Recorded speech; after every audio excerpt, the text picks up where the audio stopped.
Today we're going to be looking at the first chapter of Galatians. In verse 1 to 5, the people of Galatia there had come to people saying that Paul was not really an apostle and that they need not listen to what he had to say. They based this on the fact that he had not been one of the original 12 and that he had been the most savage of all the persecutors of the church. After all, he was present when Stephen was stoned. In fact, he held the coats for those doing the stoning. On top of that, he held no official appointment from the leaders of any church. Paul's answer was not an argument, it was a statement. He owed his apostleship to no man, but to a day on the Damascus road when he met Christ face to face. His office and his task had been given to him directly from God. It was that fact that enabled Paul to toil and suffer. Right at the beginning of his letter, Paul sums up his wishes and prayers for his friends in two words: grace and peace. Grace is undeserved generosity. This is a gift which a person never deserved and could never earn, but was given in the generous love of God. Peace is the Hebrew word shalom, which not only means the absence of trouble, but everything which makes for a person's highest good. Paul sums up in one sentence the heart and work of Jesus. He gave himself that he might rescue us. That's very simplified. The love of Christ is a love which gave and suffered, conquered and achieved. In this life, the tragedy of love is that it's so often frustrated. But the love of God is backed by an infinite power which nothing can frustrate, and which can rescue its loved ones from the bondage of sin. The term apostle means one who is sent with a commission. The 12 apostles of Jesus and Paul were special messengers chosen and trained by Christ to lay the foundation of the early church. To defend his apostleship against the attacks of the false teachers, Paul emphasized that Christ himself appointed him as an apostle. No one can avoid sin by human efforts or by keeping the law, and we see that in Romans 3:20. Therefore, sin must be forgiven, which Christ accomplished through his atoning death on the cross. And in verse 4, we see the word age. The Greek word for age does not refer to a period of time, but to an order or a system. In particular, the present world system ruled by Satan. And we see that in Romans 12, 1 John chapter 2, and chapter 5. The sacrifice of Jesus for our salvation was the will of God, designed and fulfilled for his glory. And that, some references there, you could do Matthew 26, John 6:38 to 40, Acts 2, Romans 8. There's some more that I can put if you're interested. Next, we move on to verses 6 through 10. The basic fact behind this letter is that Paul's gospel was a gospel of free grace. He fully believed that nothing a person could do could ever earn them the love of God, and therefore all a person could do was throw themselves on God's mercy in an act of faith. The Greek word that's translated as turning away in verse 6 is better translated as deserting. It was used of a military desertion, which in those days was punishable by death. The form of this verb indicates that the Galatian believers were voluntarily deserting grace to pursue legalism taught by the false teachers. After Paul, there came people preaching a Jewish version of Christianity. They declared that if a person wanted to please God, they must be circumcised and dedicate their life to carrying out all of the rules and regulations of the law. They were teaching that it was necessary for a person to earn God's favor. To Paul, this was totally impossible, and we see this in 2 Corinthians chapter 11. Paul's opponents declared that he was making religion far too easy and was doing so to make himself getting good with the people. Paul denied that by saying it was not people he was serving, but God. It made no difference to him what people thought of him. His master was God. He then brought forward an unanswerable argument. If he was trying to gain favor with man, he would not be the slave of Christ. What he meant was this: the slave had his master's name and brand stamped on him with a red-hot branding iron. Paul himself bore on his body the marks of his sufferings, the brand of slavery to Christ. Paul asked that if he were out to gain favor with man, why would he have those scars on his body? The fact that he was marked as he was the final proof that his aim was to serve Christ and not to please man.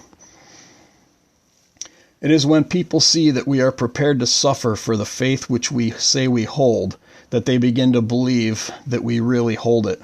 If our faith doesn't cost us anything, then it really has no value. People won't value it for what it means to us. Throughout history, God has devoted certain objects, individuals, and groups of people to destruction.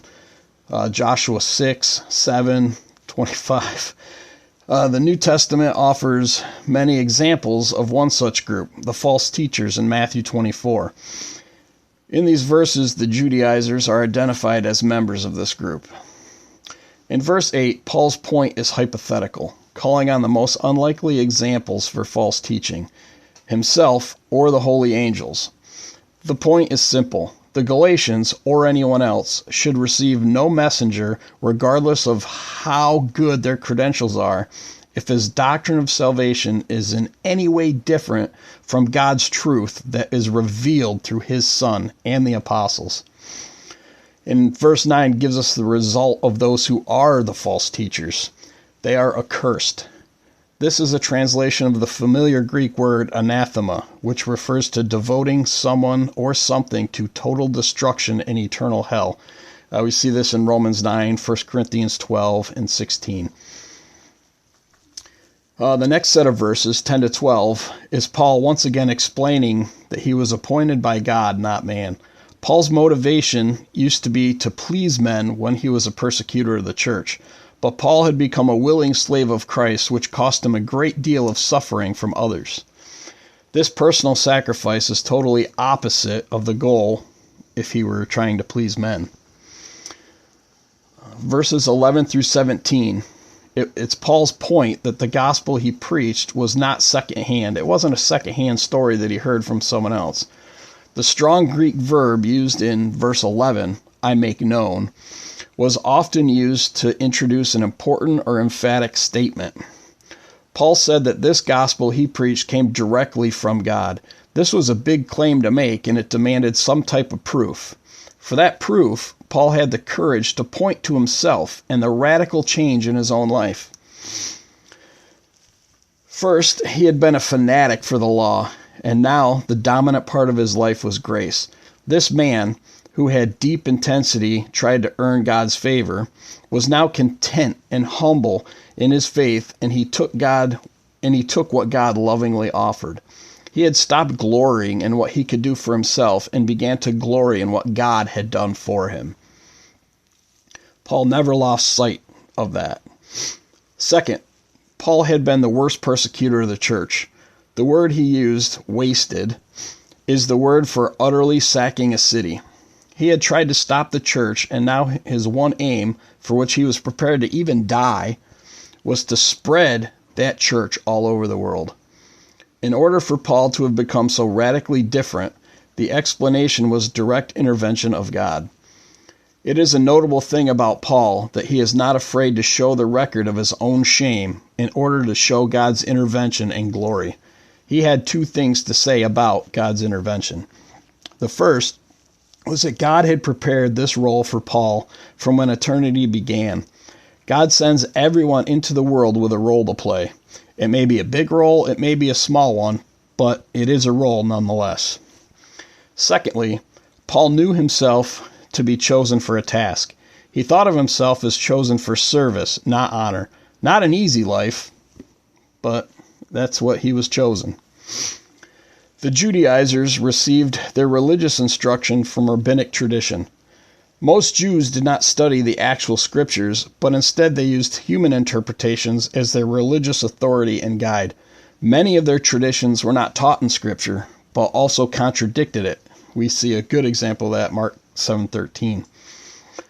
Paul, on the other hand, met Christ personally on the road to Damascus and received the truth of the gospel from him. Judaism, in verse 13, is the Jewish religious system of works righteousness, based not only on Old Testament, but also on what the rabbis have interpreted and things that they've added to it. Paul will argue that a proper understanding of the Old Testament can lead to Christ and his gospel of grace through him. Paul also goes on to say that he profited the Jews' religion above many. The Greek word in this verse means to chop ahead, much like blazing a trail through the forest. Paul was doing this. He's blazing his path in Judaism, and because he saw Jewish Christians as obstacles to its advancement, he worked to cut them down. Paul was zealous of the traditions of his father. He demonstrated his zealousness by the extent to which he persecuted the church and how he pursued the Christians to hunt them down. The traditions in this verse refer to the oral teachings about the Old Testament law, commonly known as the halakha. The collection of interpretations of the law eventually carried the same authority, or even greater, than the Torah itself, the law actually given by God. Its regulations were so hopelessly complex that burdensome that even the most astute rabbinical scholars couldn't master it, not even interpret or conduct themselves properly. Paul also knew that he was separated from his mother's womb. He is not talking about being born and separated physically from his mother, but being separate or set apart to God for his service at the time of his birth. The phrase refers to God's election of Paul without regard for his personal merit or effort. Some interesting passages to read here are Isaiah 49, Jeremiah 1, Luke 1, 13-17, and all of Romans 9. Not only was Christ revealed to Paul on the Damascus road, but in him, as God gave him the light, the life, and the faith to believe in him. It is hard for some to accept, but we do not choose Christ. He chooses us. Paul's specific call was to proclaim that gospel to the heathen, the non-Jews. And at this point, Jews thought they were the only ones that were accepted by God and could live this life. Paul also didn't confer with flesh and blood, with people. He didn't look to Ananias or any other Christians at Damascus for clarification or anything else. The revelation he had received from Christ is the only authority he needed. Rather than immediately traveling to Jerusalem to be instructed by the apostles, Paul instead went to Arabia, a wilderness desert that stretched east of Damascus and down the Sinai Peninsula. After being prepared for ministry by the Lord, he returned to minister in Damascus. And the next section is verses 18 through 24. And when we look at this passage and the one preceding it, we will see just what Paul did after God spoke to him. First, he went to Arabia. This was to be done alone. To think about the tremendous thing that just happened to him, it was also so he could commune with God. Next, he went back to Damascus. That was a courageous thing for him to do. He had been on his way to Damascus to wipe out the church. Then he sees this blinding light and God appears to him on the Damascus road. And now he's heading back there to bear testimony to the people who knew who he was. People knew that Paul was the persecutor and that he was out to catch Christians and to kill them. Third, he went up to Jerusalem. Travelers in Israel always speak of going up to Jerusalem because of its higher elevation. Again, he took his life in his hands. His former friends, the Jews, would be out for his blood now because he was a renegade. The former victims of his, the Christians, might go after him, unable to believe that he was a changed man. Paul had the courage to face his past. We never really get away from our past by running away from it. The directness of Paul's statement in verse 20 indicates that he had been accused by the Jewish legalists of being a liar who was shameless or deluded. And finally, Paul goes to Syria and Cilicia. This is the region where Paul was brought up. This area included his hometown of Tarsus. He was preaching in that region for several years. When word of revival in that area reached Jerusalem, they sent Barnabas, and we see this in Acts 11, towards the end, verses 20 and on. Paul stayed on in that region as pastor in the church of Antioch. With Barnabas, as they went from there, for his first missionary journey in Acts 13. And afterward, he returned to Antioch, from where they were sent to the Jerusalem Council. That's Acts 14. Over the next 14 years, before the Jerusalem Council, Paul had only come to Jerusalem twice. So the Christians there knew him only by reputation. In these verses, Paul is speaking to defend and prove the independence of his gospel. He got it from no man but from God. He consulted no man but God. As he wrote, he unconsciously showed himself as the man who had the courage to witness his change and preach the gospel in very difficult places. People glorified God in Paul, which is proof that the gospel he preached was the same one the other apostles had taught. So think about Paul's life change. Here's a man who was persecuting Christians and going out and searching for them and hunting them down. And he's on his way to Damascus and he encounters God. And he totally changes his life and said, I got a plan for you. Now he has to go to these places and he's witnessing the same gospel that he was previously persecuting. In my opinion, this just shows the power and the grace and the transformation that is possible when you accept God's call on your life. Thank you for listening.